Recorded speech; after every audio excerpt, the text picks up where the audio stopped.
Il était une fois dans une contrée froide et humide, située très loin de la ville de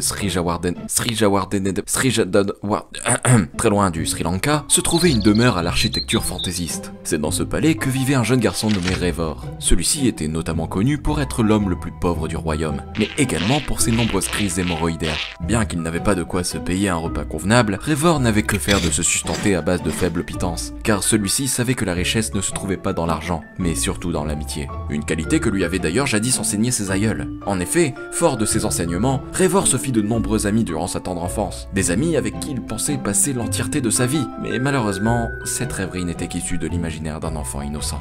Devenu adulte, Revor comprit que son manque d'argent devenait un sérieux problème. En effet, lui qui avait la musculature d'un Apollon, Quoi, c'est mon histoire, hein, je dis ce que je veux. se devait impérativement de bien manger. Ces délicieux repas à base de pâtes ne lui suffisaient plus. Il était primordial qu'il se fasse un peu d'argent. Le problème, c'est qu'il ne savait pas comment. Il pouvait toujours essayer de se faire une chaîne YouTube, histoire de se mettre plein de fric dans les poches grâce à sa passion et ses titres putaclic. Mais hélas, il prit vite conscience que ses 30 heures de montage par vidéo ne lui rapporteraient que l'équivalent d'une boîte de ton bas de gamme par mois. Il ne s'agissait donc pas là de la solution à ses problèmes. Et peu à peu, Revor désespérait.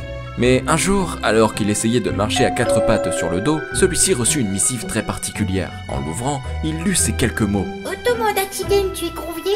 Tes amis, tu devras affronter. Intrigué par cette lettre énigmatique, Revor prit 5 minutes pour réfléchir. Il n'avait jamais autant réfléchi de sa vie. Confronter ses amis, lui pour qui le pouvoir de l'amitié était plus impactant que le disque platine de Frédéric François intitulé « Je rêve sur mon piano » et sorti pour la première fois dans les bacs le 12 juillet 1980, il était tout bonnement impossible de se retourner contre ses amis. Jamais il ne pourrait accepter une telle condition. C'est alors qu'en jetant une nouvelle fois un œil sur la lettre, il vit une autre inscription. Accepte, l'intro commence à être trop longue. Et en plus, il y a du pognon à se faire. Ni une ni deux, Revor comprit qu'il s'agissait là de sa plus grande chance de pouvoir enfin rouler sur l'or. Enfin, il pourrait se sustenter de denrées riches et variées. Enfin, il pourrait s'habiller de façon décente et quitter le FC Plouk. Enfin, il pourrait vivre comme il l'entendrait. Il fit alors comprendre à ses amis que son choix était fait et qu'il n'hésiterait pas à les trahir telle la raclure qu'il était. Et sur ces 12 déclarations, Revor prit la décision de participer au jeu des amis, autrement appelé le Tomodachi Game.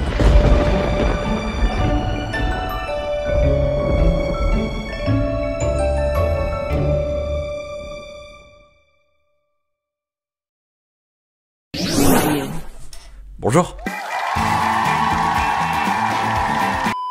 Bon, je pense que vous l'aurez compris, aujourd'hui on va parler de Princesse Sarah. Ah ça va, je déconne. Aujourd'hui, on va parler de Tomodachi Game, un animé qui n'était la plus grande attente de personne et qui, pourtant, s'est révélé être l'un des animés les plus captivants de cette saison printanière. Tomodachi Game a réussi là où de nombreux survival games ont échoué, créer une dynamique complètement hallucinante au moyen d'une histoire captivante de par ses nombreux retournements de situation ahurissants, mais aussi et surtout de par un casting vraiment intense en termes de psychologie. Tomodachi Game, c'est avant tout une œuvre qui va jouer avec votre mental, qui va vous faire sans cesse vous poser des questions. D'abord sur l'histoire, où vous essaierez de comprendre ce qu'il se passe et pourquoi ça se passe. Ensuite sur les personnages, où vous vous demanderez qui est réellement bon et qui ne l'est pas. Et enfin, sur vous-même, vous posant la fameuse question, qu'est-ce qui est le plus important? Avoir de nombreux amis sur qui compter? Ou alors avoir de l'argent en abondance et ainsi ne plus jamais manquer de rien? Personnellement, j'ai fait mon choix, j'ai pas d'amis. Bah, j'ai pas de fric non plus d'ailleurs. Tomodachi Game, ça va raconter l'histoire de Yuichi Katagari, Makoto Shibe, Shiho Sawagari, Tenji Mikasa et Yutori Kokonogi. 5 lycéens qui sont tous de très bons amis. Désirant partir tous les 5 en voyage scolaire, les 5 amis se sont alors mis à collecter le maximum d'argent possible afin de réunir la somme demandée, 2 millions de yens. Ce qui représente à peu près 14 000 €. Ah bah sacré voyage scolaire, oui. C'est d'ailleurs Shiho qui sera chargé de garder l'argent et de le mettre en lieu sûr. Celle-ci décidera donc de le cacher dans son casier. Dans son casier, 14 000 balles dans son casier. Waouh, un chèque de 14 000 balles? Oh, c'est beaucoup. Pour bien le protéger, je vais le mettre dans mon casier dont le code du cadenas est 4973 et le placer habilement entre le cours de mathématiques et celui d'histoire géo. Je suis sûr que de cette manière, personne ne pourra me le piquer.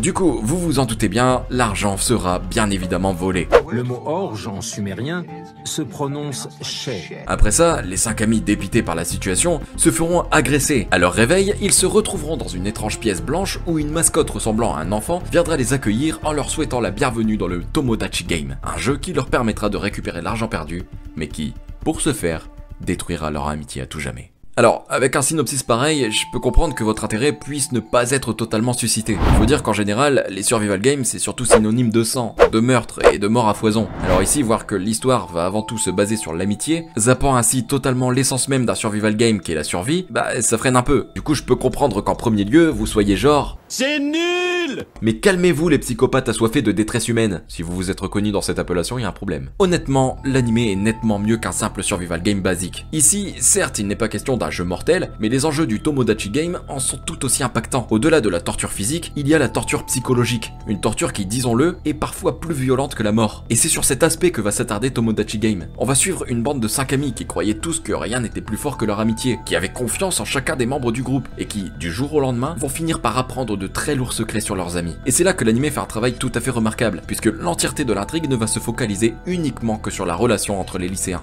Une relation qui à première vue était solide et même très touchante, hein, on peut se le dire, mais qui au fur et à mesure va finir par éclater et tourner au cauchemar. Ce que j'ai particulièrement aimé dans cet animé, c'est que l'intrigue monte crescendo. Au tout début du jeu, les révélations ne sont que très minimes, et par la suite, l'animé nous révèle des choses sur les personnages que personne n'aurait pu imaginer. Mais il faut avouer que c'est ce rythme très particulier qui a tendance à faire fuir les gens. Ce que je veux dire, c'est qu'on va pas se mentir, le premier épisode est plutôt rushé, et en voyant le scénario s'enchaîner de la sorte pour finalement arriver au commencement du survival game à la moitié de l'épisode 1, bah on peut se poser des questions quant à la crédibilité du scénario. Bon alors perso c'était pas mon cas étant donné que j'avais déjà lu le manga avant. D'ailleurs vous auriez pu faire partie des élites si vous m'aviez suivi sur Instagram, parce qu'il y a quelques mois j'en avais parlé pour vous dire que ça allait être une dinguerie. Ah c'est dommage hein. Remarque, il est pas encore trop tard pour me suivre. Oui bon alors le mec quémande mais ça fait quand même 4 mois qu'il a rien posté, hein. Alors bon moi je serais vous, je m'abonnerai pas. Mais plus les épisodes avancent, et plus vous vous rendrez compte à quel point Tomodachi Game est unique. Le scénario qui semblait fébrile au tout début, devient par la suite une œuvre marquante de par la tournure qu'elle prend. Et rien que pour ça, Tomodachi Game est l'une des œuvres les plus palpitantes de cette saison printanière. Jamais une seule fois vous ne pourrez prédire ce qu'il va se passer. Jamais une seule fois vous pourrez deviner qui est le ou la traître. Parce que l'une des plus grandes forces de l'animé, c'est de jouer avec votre psychologie, vous introduire à la bande d'amis, vous attachant ainsi à chacun d'entre eux, et vous faisant refuser de croire que certains d'entre eux pourraient être de véritables ordures. L'animé fait en sorte que tous les personnages soient soupçonnables. Et ça a tendance à rendre le visionnage encore plus captivant, mais aussi un peu stressant je dois l'avouer, parce que Tomodachi Game fait bien comprendre que son mot d'ordre, c'est de ne faire confiance à personne. Vraiment personne. Ah, je vous promets, j'ai jamais vu des personnages qui retournaient aussi vite leur veste que dans Tomodachi Game. Bon, du coup, je pense que vous comprenez que pour aborder des thèmes comme la confiance, la trahison, les mensonges, etc., il est primordial d'avoir tout un panel de personnages convaincants. Et c'est justement ce que possède Tomodachi Game. Chaque personnage de l'anime est parfaitement mis en évidence par l'histoire. Jamais un seul personnage n'est laissé de côté. Par exemple, Yuichi, qui est le héros principal de l'anime, ne sera pas le seul personnage à être sous le feu des projecteurs. Bien au contraire. Genre pendant un moment, vous pourrez suivre le point de vue de Yuichi, et quelques épisodes après, Yuichi passera complètement au second plan. On se concentrera alors sur un autre personnage. Et ça c'est un point que j'ai beaucoup aimé parce que, au-delà de permettre de s'attacher à tous les personnages, ça nous fait prendre conscience qu'on doit se méfier de tout le monde,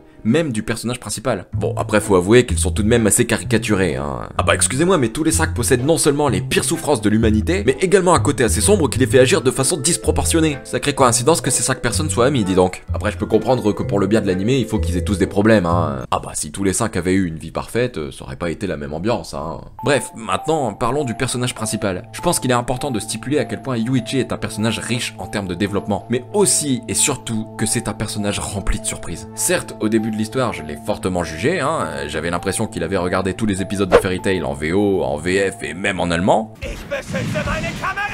Vous savez, ce genre d'animé qui vous fait comprendre que l'amitié est la plus grande des richesses. Mon cul! En réalité, plus on avancera dans l'animé, et plus Yuichi deviendra un personnage extrêmement plaisant, n'hésitant pas à bousculer les codes du héros qui veut sauver tout le monde, et créant ainsi un véritable antagoniste. Alors, il y a quelques semaines, je vous avais dit que pour moi, le personnage le plus travaillé de la saison, c'était Shinpei de Summertime Rendering. Alors, même s'il reste ma préférence en termes de personnage principal de la saison printanière, je dois avouer que Yuichi fait également partie des personnages les mieux travaillés. À chaque fois qu'il prend la parole, on est sûr et certain qu'il va dire ou faire une dinguerie, et que la suite du jeu auquel ils sont en train de jouer va prendre une tournure complètement inattendu. Et ça franchement c'est un énorme point fort. Qui plus est, Yuichi, comme les autres personnages, possède de lourds secrets dont le spectateur n'est pas au courant. Du moins pas au début. Et plus la révélation des secrets se fera, et plus on s'attachera à lui, aussi abominable qu'il soit, ne souhaitant ainsi qu'une chose, qu'il montre son plein potentiel. Et croyez-moi, sans vous spoiler, vous n'êtes pas au bout de vos surprises avec ce personnage, hein. Ah croyez-moi, vous n'êtes pas prêts. Bon, d'après ce que j'ai vu en faisant mes recherches, j'ai vu que beaucoup de monde comparait cet animé à Squid Game. Alors je peux comprendre que certaines personnes y voient des similitudes, mais avec tout le respect que je vous dois, vous avez tort. Tomodachi Game n'a strictement rien à voir avec Squid Game, selon moi, hein, je le répète. Contrairement au célèbre drama coréen, Tomodachi Game repose avant tout sur l'esprit plutôt que la force. Ce que je veux dire, c'est que chaque thème abordé, que ce soit la trahison, l'argent, l'amitié ou même les différents stratagèmes de chacun des personnages, contribue à créer une sorte de conflit psychologique entre les héros. On est loin des autres types d'œuvres qui abordent le genre plus classique du survival game comme Darwin's Game, Mirai Nikki ou même justement Squid Game. À la rigueur, les seuls aspects qui peuvent s'apparenter à Squid Game, c'est le fait que les personnages principaux soient endettés. C'est tout. Non, si vraiment vous voulez une œuvre qui s'apparente à Squid Game, alors là je peux vous conseiller l'excellentissime Kaiji. Ah, croyez-moi, là vous serez servi. Voilà. C'est cadeau. Bref, du coup, la question que tout le monde se pose, est-ce qu'une saison 2 serait envisageable? À l'heure actuelle, c'est plutôt difficile à dire, étant donné que Crunchyroll n'a communiqué aucune annonce concernant une éventuelle saison 2. Mais il est tout de même important de stipuler que l'anime n'a couvert que 6 des 20 volumes du manga, ce qui signifie qu'il y a encore assez de matière pour donner naissance à d'autres saisons. Qui plus est, la première saison de Tomodachi Game a été un véritable succès, arrivant même à se hisser dans le top des animés les plus populaires du printemps. Alors, bien qu'aucune annonce n'ait été faite à ce jour, personnellement, je suis persuadé qu'une saison 2, et même une saison 3, verra le jour dans un avenir plus ou moins lointain. En attendant, pour les plus pressés d'entre vous, vous pouvez toujours aller lire le manga. Bref, pour conclure, Tomodachi Game est un animé qui bouscule le genre survival game, qui ose apporter de nouvelles choses et qui arrive même à être convaincant. L'histoire est l'une des plus captivantes que j'ai suivies durant ce printemps, me provoquant tout un tas de sentiments vraiment plaisants, tels que l'incompréhension, la crainte, la surprise, la méfiance et même l'admiration au vu d'un casting riche et d'une histoire si bien gérée. Je sais que le genre survival game a tendance à faire fuir, on s'attend toujours à des animés très peu travaillés, ne servant qu'à faire plaisir à tous les fans de sang et de meurtre en leur montrant des morts à foison. Le pire, c'est que je me reconnais dans ce genre de fan. Mais ici, Tomodachi Game innove le concept en mettant en place une toute nouvelle sorte de torture, la torture psychologique. Alors, si jamais vous avez envie de découvrir l'histoire chaotique de 5 adolescents qui pensaient rester amis pour la vie, lancez-vous dans Tomodachi Game et découvrez par vous-même à quel point une amitié peut être fragile.